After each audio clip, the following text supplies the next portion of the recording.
Hi நண்பர்களே! எல்லாரும் எப்படி இருக்கீங்க? நல்லா இருக்கீங்களா? நான் தான் உங்க சின்ன பொண்ணு பேசுறேன். தன்னோட தோழியோட புருஷன் கூட சேர்ந்து குத்தாட்டம் போட்ட ஊர்வசிய பத்தி தான் இந்த ஸ்டோரியில நான் சொல்லப் போறேன். ஊர்வசிய பத்தி முதல்ல நான் சொல்றேன். சும்மா ஆளு வெள்ளையா, நடுத்தர உயரத்தோட ரொம்பவே அழகா இருப்பா. அவ கூந்தலோட நீளம் அவளோட குடங்களுக்கும் கீழ தொங்கிக்கிட்டே இருக்கும். அந்த அளவுக்கு நீளமா இருக்கும். நல்லா கருகருன்னு அடர்த்தியாவும் இருக்கும். ஊர்வசியோட சிற்பங்கள் ஒவ்வொன்னும் சும்மா செதுக்கி வச்ச சில மாதிரி அங்கங்க நச்சுன்னு ரொம்பவே சூப்பரா இருக்கும். ரோட்டுல நடந்து போறத பார்க்கும்போது வயசு வித்தியாசமே இல்லாம அவளோட அழக ரசிச்சு பார்க்காத ஆம்பளைகளே இல்லைன்னு சொல்லலாம். இந்த ஸ்டோரியோட ஹீரோயின் ஊர்வசிக்கு 23 வயசு இருக்கும். கல்யாணமாகி 3 வருஷம் ஆச்சு. இன்னும் குழந்தை இல்ல. ஊர்வசியோட புருஷன் வேலை சம்பந்தமாக அடிக்கடி வெளியூர் போயிடுவாரு. 4, 4, 5 நாளு அப்படின்னு தங்கி வெளியூர்ல வேலை பார்ப்பார். ஊர்வசியும் அவளோட மாமியாவும் தான் பெரும்பாலும் வீட்ல இருப்பாங்க. ஊர்வசியோட தோழி ரேகாவும் ஊர்வசியும் மிக மிக நெருங்கிய தோழிகள். ஊர்வசிக்கும் ரேகாவுக்கும் கிட்டத்தட்ட 12 வயசு வித்தியாசம் இருக்கும். ரேகாவுக்கு கல்யாணமாகி 3 குழந்தைகள் இருக்காங்க. ரேகாவோட புருஷன் சுரேஷ் அந்த விஷயத்துல ரொம்பவே கெட்டிக்காரன். அது மட்டும் இல்லாம ஊர்வசிய ரொம்பவே டீப்பா சைட் அடிப்பான். ஊர்வசி வெட்கப்படுற அளவுக்கு வழக்கம் போல ஊர்வசியோட புருஷன் வேலை விஷயமா வெளியூர் போயிட்டார். சரிடி ரேகா, நான் கண்டிப்பா மதிய சாப்பாட்டுக்கு உன் வீட்டுக்கு வரேன்டி அப்படின்னு ஊர்வசியும் சொன்னா. ரேகாவோட வீடும் ஊர்வசியோட வீடும் ரொம்பவே பக்கம் பக்கம் தான். 2 நிமிஷம் நடந்தாலே போதும். அந்த அளவுக்கு பக்கம். தோழி சாப்பிட வர சொன்னாலே அப்படின்னு ஊர்வசி நல்லா சூப்பரா நச்சுன்னு ட்ரெஸ் பண்ணிக்கிட்டு ரேகாவோட வீட்டுக்கு மதியம் சாப்பிட போனா. காலிங் பெல்லை அடிக்க கைய கொண்டு போனா ஊர்வசி. ஆனால் வீட்டோட கதவு திறந்து தான் இருந்துச்சு. உள்ள டிவி ஓடுற சத்தம் நல்லாவே சத்தமா கேட்டுச்சு. அதனால ஊர்வசியும் வீட்டுக்குள்ள போனா. ஆனால் வீட்டுக்குள்ள டிவி ஓடுற சத்தத்தை விட அதிகமான சத்தத்துல காது கூசுற அளவுக்கு ஒரு சத்தம் வந்துகிட்டே இருந்துச்சு. சத்தம் வந்த ரூமை மெதுவா எட்டி பார்த்தால் ஊர்வசி. அந்த ரூமுக்குள்ள ரேகாவும் சுரேஷும் ரொம்பவே சூப்பரா விளையாடிட்டு இருந்தாங்க. அந்த விளையாட்ட ஊர்வசிக்கும் ரொம்ப ரொம்ப பிடிக்கும். ஆனா அவளோட புருஷன் தான் வேலை வேலைன்னு மாசத்துல 3/4 நாளு வெளியூர் போயிடுவாரு. அதுவும் இல்லாம இந்த விளையாட்ட விளையாடும்போது ஒழுங்காவே விளையாட மாட்டாரு. இந்த விஷயத்துல ரேகா மேல லைட்டா இல்ல ரொம்பவே அதிகமான பொறாமை வந்துவிட்டது. விளையாட்டுல சுரேஷுக்கு ஈடு கொடுக்க முடியாமல் திணறிக்கிட்டு இருந்தா ரேகா. அந்த அளவுக்கு சூப்பரா விளையாண்டுகிட்டு இருந்தான் சுரேஷ். அவன் விளையாடுவத பார்க்கும்போது ரேகாவுக்கு கல்யாணமாகி 15 வருஷமான மாதிரியே தோணல. என்னமோ போன மாசம்தான் கல்யாணமான மாதிரி இருக்கு. அவ்வளவு சிறப்பா தரமா விளையாண்டுகிட்டு இருந்தான் சுரேஷ். சுரேஷோட விளையாட்ட பாதியில இருந்து பார்க்க ஆரம்பிச்ச ஊர்வசிக்கு, சுரேஷ் அந்த விளையாட்டை எப்படி ஆரம்பிச்சிருப்பான், எந்த இடத்துல இருந்து ஆரம்பிச்சிருப்பான், எப்படி இந்த விளையாட்ட முடிப்பான் அப்படிங்கிற ஆர்வமும் ஏக்கமும் அதிகமாயிட்டே இருந்துச்சு ஊர்வசிக்கு. ஏன்னா சுரேஷோட விளையாட்டு அந்த அளவுக்கு ரொம்பவே தரமா இருந்துச்சு. ஊர்வசி மனசுல ஒரு ஆசையும் வந்துச்சு.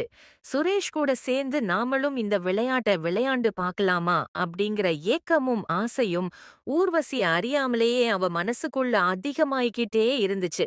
ஏன்னா சுரேஷோட விளையாட்டு அந்த அளவுக்கு ஊர்வசிக்கு புடிச்சு போச்சு. உண்மையிலேயே ரேகா ரொம்ப ரொம்ப கொடுத்து வச்சவ தான் அப்படின்னு ரொம்பவே பொறாமைப்பட்டாள் ஊர்வசி. சுரேஷும் ரேகாவும் விளையாண்டுகிட்டு இருந்தத கொஞ்ச தூரத்தில் இருந்து ரசித்து பார்த்து கொண்டிருந்த ஊர்வசிக்கு சுரேஷோட ஸ்டிக்க பார்த்த உடனேயே ரொம்பவே ஆச்சரியமா இருந்துச்சு. ஏன்னா தன்னோட புருஷன் கிட்ட இருக்கிற ஸ்டிக்க விட சுரேஷோட ஸ்டிக்கு நல்லா நீளமாகவும் மொத்தியாவும் இருந்துச்சு. அந்த விஷயமும் ஊர்வசிக்கு சுரேஷ் கூட சேர்ந்து இந்த விளையாட்ட விளையாண்டே ஆகணும் அப்படிங்கிற ஆசைய இன்னும் அதிகமாக்கிடுச்சு. நல்ல சந்தர்ப்பம் கிடைக்கும்போது சுரேஷ் கூட சேர்ந்து எத்தனை மேட்ச் விளையாடணுமோ அத்தனை மேட்ச் விளையாடணும் அப்படின்னு முடிவே பண்ணிட்டா. சுரேஷ் விளையாட்ட முடிக்கிறதுக்கு ரெடி ஆயிட்டான் அப்படின்னு நல்லாவே தெரிஞ்சது. சுரேஷ் தன்கிட்ட இருந்த எல்லா வெள்ள காயினையும் செலவு பண்ணிட்டான் சுரேஷ். உன்கிட்ட மட்டும் எப்படிடா இவ்வளவு வெள்ள காயின் இருக்குது? என்னோட புருஷன் கிட்ட எல்லாம் இந்த அளவுக்கு வெள்ளக்காயின் இல்லையே அப்படின்னு ரொம்பவே வருத்தப்பட்டாள். சுரேஷும் ரேகாவும் விளையாட்ட முடிக்க போறாங்க அப்படின்னு தெரிஞ்சு ஊர்வசி வீட்டுக்கு வெளியே வந்து வாசல்ல நின்னுட்டா. இப்பதான் வீட்டுக்கு வந்த மாதிரி காலிங் பெல்ல அடிச்சா ஊர்வசி இதோ வந்துட்டேன் அப்படின்னு சொல்லிக்கிட்டே ரேகா வந்து கதவை திறந்தா. ஏண்டி கதவு திறந்து தானே இருக்கு, உள்ள வர வேண்டியது தானடி அப்படின்னு சொல்லிட்டு வீட்டுக்குள்ள போனா. ரேகா பின்னாடியே வீட்டுக்குள்ள போனா. ஊர்வசி டைனிங் டேபிள்ல உட்காரோடின்னு சொல்லிட்டு கிச்சனுக்குள்ள போனா ரேகா. ஊர்வசியும் டேபிள்ல உட்கார்ந்தா. அங்க சுரேஷும் உட்கார்ந்திருந்தான். அதுக்கப்புறம் ஊர்வசி, சுரேஷ், ரேகா 3 பேரும் சேர்ந்து நல்லா சாப்பிட்டோம்.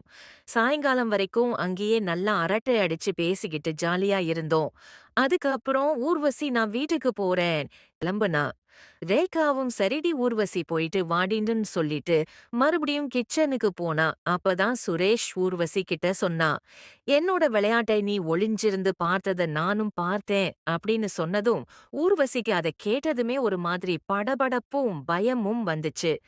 அதோட விறுவிறுன்னு வீட்டுக்கிட்டுக்கு வந்துட்டா ஊர்வசி.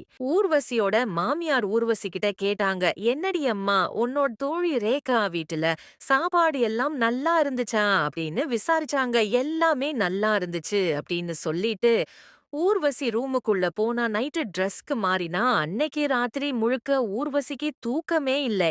சுரேஷும் ரேகாவும் விளையாண்டது பத்தி தான் சிந்தனையாக இருந்துச்சு. சுரேஷ் சொன்னதை நினைச்சு ஊர்வசிக்கு வெக்கமாவும் சிரிப்பாவும் இருந்துச்சு. அதே நேரத்துல சுரேஷ் கூட சேர்ந்து எப்ப மேட்ச் விளையாட போறோம் அப்படின்னு ரொம்பவே ஏக்கமாக இருந்தது ஊர்வசிக்கு. என்னதான் இருந்தாலும் ஊர்வசியால அவளோட பசிய கண்ட்ரோல் பண்ணவே முடியல. நேமாக ஆக பசி அதிகமாயிட்டே இருந்துச்சு. அந்த நேரத்துல ஊர்வசிக்கு ஒரு ஃபோன் வந்துச்சு. ஊர்வசியோட வீட்டுக்காரர் அவளோட பசிய போக்குறேன்னு சொல்லி ஃபோன்ல என்னென்னமோ செஞ்சாரு. ஊர்வசிக்கும் அந்த நேரத்துல பசி போன மாதிரி தான் இருந்துச்சு. ஆனா நேரமாக ஆக முன்னாடியே விட இப்பதான் பசி ரொம்பவே அதிகமாயிடுச்சு, என்னடா பண்றது அப்படின்னு தவிச்சு போன ஊர்வசி தன்னுடைய தாகத்தை தனசிக்கிறதுக்காக பிரிட்ஜ் தொறந்தா.